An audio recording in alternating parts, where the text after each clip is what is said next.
Hello friends, Shweta's kitchen में आपका स्वागत है। आज मैं आपके साथ बहुत ही टेस्टी ब्रेकफास्ट की रेसिपी शेयर कर रही हूँ और ये ब्रेकफास्ट बहुत ही ज़्यादा टेस्टी लगती है, बहुत ही मज़ेदार बनेगी क्योंकि हम यहाँ पर काले चने की ग्रेवी वाली सब्ज़ी बना रहे हैं जो बहुत ही ज़्यादा टेस्टी और एकदम चटपटी बनती है। और इसके साथ हम चने के सत्तू की कचौरी बनाएंगे जो बहुत ही ज़्यादा डिलीशियस लगती है। तो चलिए फ्रेंड्स, इस मज़ेदार से नाश्ते को हम बनाना शुरू करते हैं। इसके लिए मैंने यहाँ पर काले चने को अच्छे से बॉयल कर लिया है। एकदम सॉफ्ट ये चना बॉयल हो चुका है और साथ में मैंने इसे 2 आलू भी बॉयल किया है। तो चना यहाँ पर मेरा 2 कप है। तो चलिए अब हम इसे बनाना शुरू करते हैं। तो इस सब्ज़ी को बनाने के लिए मैंने यहाँ पर कुकर का उपयोग किया है। कुकर में ये सब्ज़ी बहुत ही ज़्यादा टेस्टी बनती है। तो जब कुकर गर्म हो जाए तो इसमें हम 2 बड़ा चम्मच तेल डाल देंगे और यहीं पर 1 चम्मच जीरा, 4 लौंग, 1 बड़ी इलायची और 2 लाल मिर्च को डाल देंगे। अब जीरा को हम अच्छे से चटकने देते हैं और साथ में यहाँ पर 2-3 तेज़पत्ते को डाल देंगे। फिर हम यहाँ पर प्याज डालेंगे। तो यहाँ पर मैंने 4 प्याज को बिल्कुल पतले पतले लच्छे में काट लिया है। अब इसे हम तेल में डालकर अच्छे से फ्राई करेंगे। तो यहाँ पर प्याज को हमें ज़्यादा भूनना नहीं है, बस हल्का सा इसे सॉफ्ट करना है। तो इसे कंटिन्यू चलाते हुए हम भून लेते हैं और यहीं पर हम इसमें 10 से 12 लहसुन की कली डाल देंगे। इससे इस सब्ज़ी में बहुत ही अच्छा टेस्ट आएगा। अब सभी को कुछ देर के लिए भून लेते हैं। तो यहाँ पर देखिए प्याज हल्का सा सॉफ्ट हो चुका है। तो यहीं पर मैं 2 बड़े साइज़ के टमाटर को छोटे छोटे पीस में काट करके डाली हूँ। अब इसे भी प्याज के साथ हम अच्छे से भून लेते हैं और जब टमाटर भी सॉफ्ट हो जाएगा तो यहीं पर हम इसमें मसाला डालेंगे। तो यहाँ पर मैंने 1 चम्मच धनिया पाउडर, 1 चम्मच जीरा पाउडर और आधा चम्मच हल्दी पाउडर, 1 चम्मच लाल मिर्च पाउडर या आप अपने टेस्ट अनुसार डालें और यहीं पर मैं 1 से 1.5 चम्मच के करीब चिकन मसाला डाल रही हूँ। इस मसाले से चने में बहुत ही अच्छा टेस्ट आ जाता है। और यहाँ पर अब हम स्वाद अनुसार नमक डाल देंगे। सभी को फिर अच्छे से मिक्स करते हुए भून लेते हैं। जब यहाँ पर मसाला 2 मिनट भून जाएगा वहीं पर हम इसमें आलू डालेंगे जो हमने बॉयल करके रखा था। तो इसे छोटे छोटे टुकड़ों में क्रश करके डाल देंगे। अब मसाले के साथ आलू को भी 3 से 4 मिनट के लिए भून लेते हैं। जब यहाँ पर मसाला और आलू बिल्कुल अच्छे से भून जाएगा तो यहीं पर हम इसमें डालेंगे 1 बड़ा चम्मच कश्मीरी लाल मिर्च डाल देते हैं। फिर यहीं पर 1 बड़ा चम्मच इसमें हम कसूरी मेथी डाल देंगे और फिर से हम इन्हें अच्छे से मिक्स करते हुए कुछ देर और भून लेते हैं।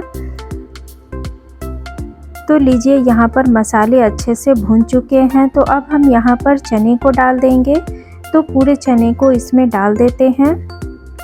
उसके बाद से फिर हम इसे अच्छे से मिक्स करते हुए करीब 3 से 4 मिनट और इसे भून लेंगे जिससे कि चने में मसाले बिल्कुल अच्छे से कोट हो जाएंगे। और फिर सबसे अंत में मैं इसमें थोड़े से अदरक के लच्छे को डाल रही हूँ। इससे भी सब्ज़ी में बहुत ही अच्छा फ्लेवर आ जाता है। तो अब सभी कुछ यहाँ पर बिल्कुल अच्छे से भून चुका है। तो अब यहाँ पर 2 कप पानी डाल देंगे ग्रेवी के लिए। अब आप जैसी ग्रेवी पसंद करते हैं उस अनुसार इसमें पानी डाल दें। सभी को एक बार अच्छे से मिक्स कर लेंगे। उसके बाद हम कुकर का लिड लगा देंगे और यहाँ पर हम 2 से 3 विसिल दिला देंगे। अब जब तक सब्ज़ी तैयार हो रही है तब तक हम इधर कचौरी के लिए सत्तू को बना लेते हैं। तो यहाँ पर मैंने 7 से 8 लहसुन को बिल्कुल बारीक काट करके लिया है और 1 इंच अदरक को भी बिल्कुल बारीक काट लेंगे। साथ में 3 से 4 हरी मिर्च को भी बिल्कुल बारीक काट करके ले लेंगे और यहीं पर इसमें हम 1 चम्मच कलौंजी डालेंगे और 1 चम्मच अजवाइन डालते हैं। फिर यहाँ पर 1 चम्मच काला नमक डालेंगे, आधा चम्मच इसमें सादा नमक डाल देते हैं। फिर थोड़ी सी धनिया की पत्ती डाल देंगे। अब मैंने यहाँ पर अचार का मसाला लिया है। तो ये आम के अचार का मसाला है। इससे सत्तू में बहुत ही अच्छा टेस्ट आता है। अगर आपके पास ये हो तो आप ज़रूर डालें। साथ में इसमें हम 1 बड़ा चम्मच सरसों का तेल डालेंगे। तेल से भी सत्तू में बहुत ही अच्छा फ्लेवर आता है। अब सभी को हम बिल्कुल अच्छे से हाथों से मसलते हुए एक बार मिक्स कर लेंगे। इससे सभी कुछ अच्छे से एक दूसरे में बाइंड हो जाएंगे। तो लीजिए मसाला तैयार है। तो अब यहीं पर हम इसमें चना की सत्तू डालेंगे। अगर आपके पास चना की सत्तू नहीं हो तो आप भुने हुए चने को मिक्सी जार में डालकर चला लें, सत्तू तैयार हो जाएगा। तो आप सभी को अच्छे से हाथ से इस तरह मसलते हुए मिक्स कर लेंगे। तो लीजिए ये कचौरी के लिए सत्तू बनकर तैयार हो चुका है। बहुत ही ज़्यादा टेस्टी लगता है। तो चलिए अब इसे हम साइड में रखते हैं। और इधर हमारी सब्जी भी बनकर तैयार हो चुकी है और गैस भी निकल चुका है। तो अब कुकर खोलते हैं और आप देख सकते हैं सब्जी में कितनी अच्छी सी कलर आई है। सब्जी एकदम परफेक्ट बनकर तैयार हो चुका है।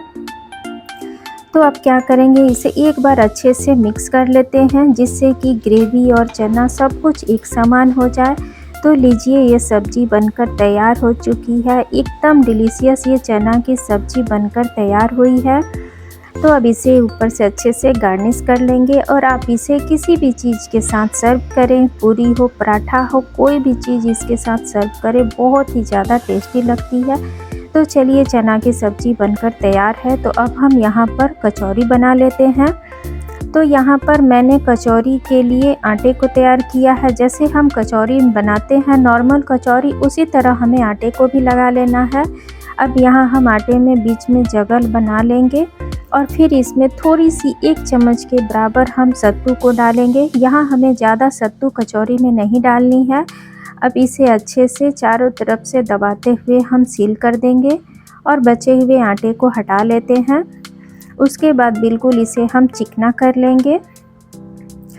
तो लीजिए इस तरह से लोई बनकर तैयार हो चुकी है। तो अब हम इसे बेल लेते हैं। तो जैसे हम कचौरी बेलते हैं बिल्कुल उसी साइज़ में हम इसे बेल लेंगे। अब मार्केट में आपने खाया होगा चने की सत्तू की कचौरी, बहुत ही ज़्यादा टेस्टी लगती है। तो चलिए अब इसे हम फ्राई करते हैं। तो यहाँ तेल अच्छे से गर्म हो चुका है। तो हम इसमें कचौरियों को डालेंगे और कुछ देर इसे सिकने देते हैं। जब ये कचौरी ऊपर आने लगेगी तो पलटे से हम इसे हल्का हल्का सा प्रेस करेंगे तो कचौरी अपने आप फूलनी शुरू हो जाएगी। उसके बाद हम इसे पलट लेते हैं और आप देख सकते हैं कचौरियों में कितनी अच्छी कलर आनी शुरू हो चुकी है। तो बस इसी तरह अलट पलट के हम इसे तल लेंगे और यहाँ पर कचौरी तलकर तैयार हो चुकी है। बिल्कुल स्वादिष्ट कचौरी बनी है। अब यहाँ पर हम इसी तरह से फिर बाकी कचौरियों को भी फ्राई कर लेंगे। ये कचौरी बहुत ही ज़्यादा टेस्टी लगती है और चने की सब्ज़ी के साथ तो इसका कॉम्बिनेशन बहुत ही परफेक्ट है। आपको इस तरह से मार्केट में ठेले पर मिल जाएगी खाने के लिए। बहुत ही ज़्यादा टेस्टी लगती है ये कचौरी और चने की सब्ज़ी।